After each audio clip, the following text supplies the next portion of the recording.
Mayamna yamna khangbirakhiba ado aina matang chana chu yenghanbadi ngamgidre ado ngasidi matang kitang phangbaday mayamna amtang share tawjage wacha phanyam chu chagrabani ko sise adu morok simdi chadri morok sogri kon koiba paisa yam saving hoye sidadi everything si leibagi sarok na to bani na khoina taliba paisa si leibarom da mu mayam chakragadi chadabdi adamina leisu leiko ado Hello everyone, ngasi video ano bang puraga laksare. Ay asi mafam sa video nang bitaw yang kuire ay kano to badaki. Ado ngasi di Mayamna yamna khangbirakhiba ado ay namatang chana chu yenghanbadi ngamgidre ado ngasi di matang kitang phangbaday Mayamna amtang share tawjage na ay kano tawjarakpani video si ngasi namjarakpani ado Mayamna ina mamangda frozen tawraga pochai kai da mayamna karmaina ka packing khata tawba uli degi hoi full lembi ba video full lembi ki ba mayam am di yawe ko da lembi da su khara ma di yaw ma le adu packing tawba khata uli packing si tawraga kadai da thamdoino haibado ai utti uchagra bane adu aina frozen tawraga thamgi ba vegetables mayam se ai akhoi ngasi huje February yosile akhoi nasi ikhon gi pochai lo ki basi August dai de do hogre ko July August ge ado vegetables se ngasi February ko vegetable amata laitri ko koi gi cucumber gumba carrot chu laitri carrot hoi mark te bit lay yaw re ado koi na chaja ba hai tare ko koi na common way na chaja ba vegetables sin ko koi honda thare ado di store dai laitre ado na ngasi se mayam da kitang share tawjage na ina video si semjabne to paisa am saving way sisi paisa se am saving way se koi gi honda koiraga process man lo ga thamba se aduga makhau so dum khenare hai tar organic aduga thabak su ba su yam su gre adegi matam time pass to bagi type ta matam su mang gitre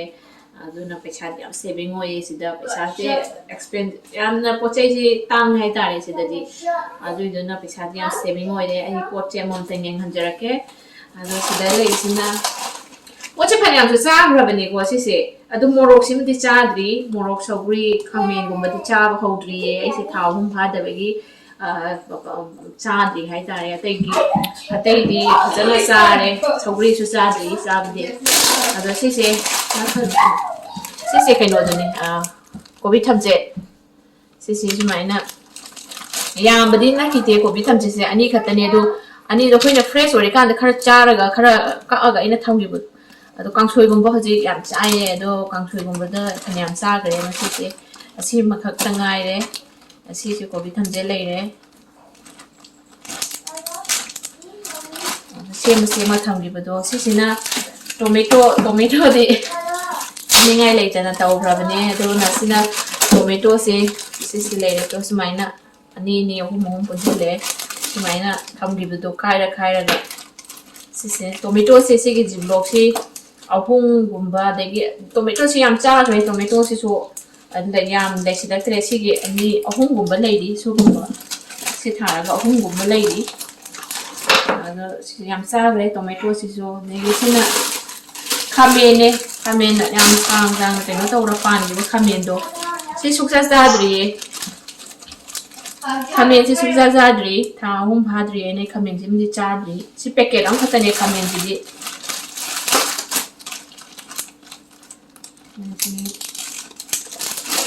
khamen am lege ega sina sogri si mjo sukza zadri tha hum bhajila de sogri cha bya ran to sogri si chadri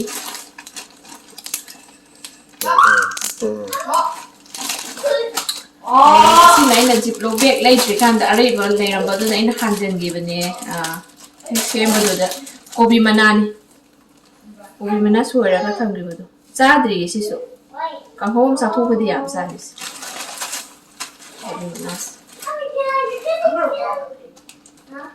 sigi packing jidi tan layer ko da ha ko kaino do ne ha do aham ba packing lai jabai polythene lai kan jiplo bag lai jabai and so see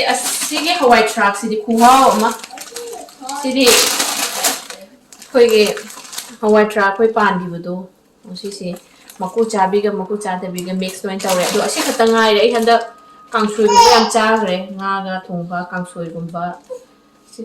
am white crab se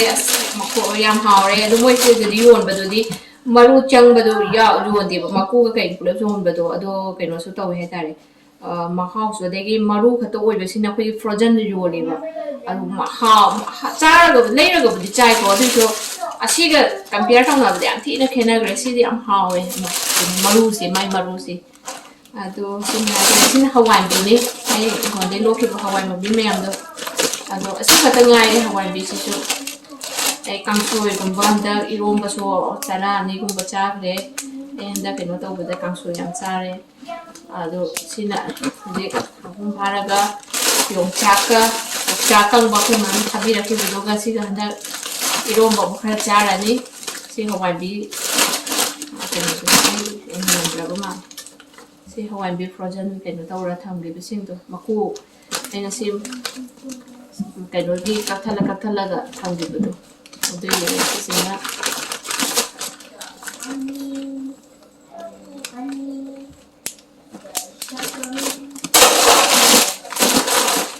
aduga sisina suppose ya si umorok si packaging this session da nai umorok pa men pibira ki ne do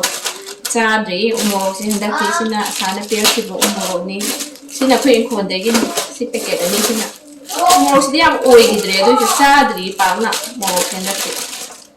to ga si gi sina khoi khon gi mai tei morok hai ta le mai tei morok hai ta le si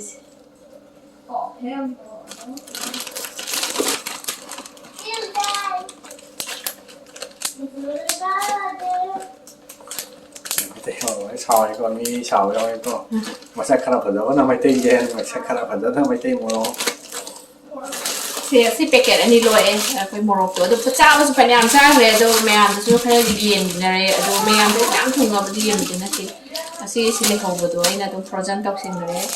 si broccoli ni sin na si broccoli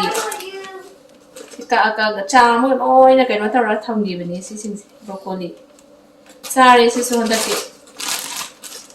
si ta na si le ngam yang da do si phadi phom ni phadi phom je phaniam packaging phaniam le yam khatang lo kholok bani phadi phom je soira ga tu main kang hal ga smain tham gi ba da frozen oina phadi phom je sadri phadi phom je ne phadi phom je sadri do hawai si hawai sang bi pan ba do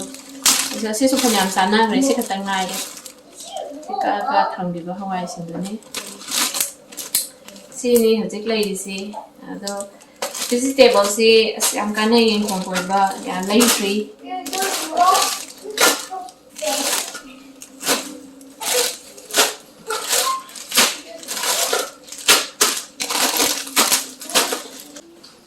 ado si sini ado am kana yin kon ko ba paisa am saving hoye sidadi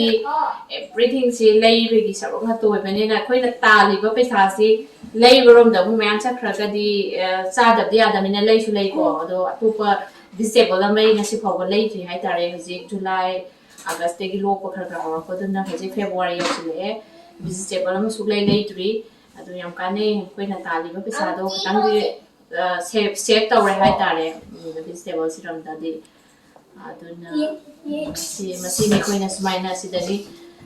kon koi be ki kana ba se ko chahi ani di sure koi kon koi ba se adu na yam kana re ma do ga Manipuri gi chinja su cha ba phang ni si ta lai ra ga ke ba tau te what pa lai te hai ba hung ba ni go cha kang hala ga hawai ti ga cha le ya re frozen di yo le moi si da do hawai bi maru kang ga su yo le ado fresh or ti sa ma na re se sini Mayamna matam du da ai na ke no to bangam di tre sharing to bangam di tre adani Mayamna mathang inkon ko lok bi ke no gi vegetable kai me ama lok pa gi sem sa tham di badu da matam sa na di yeng badi ngam di tre ado khoji yenghanjari Mayamda sini smai na ne ina frozen thami ha bado sini Mayam share to zari yam ka nei asi khoi suba nom bane pe ade khoi sagi tanja ba khara do si organic su wara bane na haksang du su phaga da ba oye pesa am chale sidadi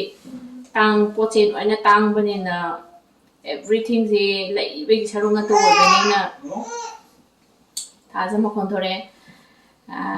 lai be sarunga to banina sidadi pesa se am chale hai tare